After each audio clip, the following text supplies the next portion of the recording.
waliotoka katika nchi ya Bolivia wakiwa katika sehemu moja waliokuwa wameipanga rasmi kwa ajili ya kule ambush, shambulio la kushtukiza, ili waweze kuwavamia waliokuwa wanatoka katika mashamba ya kulevya wakiwa na mazao walioyavuna kutoka katika mashamba ya kulevya kuelekea katika sehemu ya headquarters tayari kusafirishwa nchi za nje.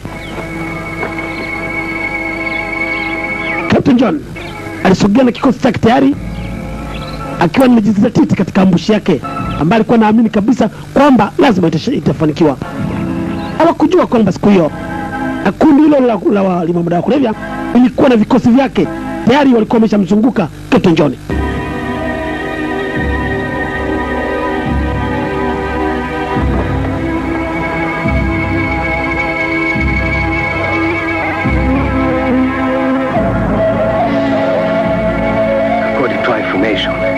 Taarifa tulizokuwa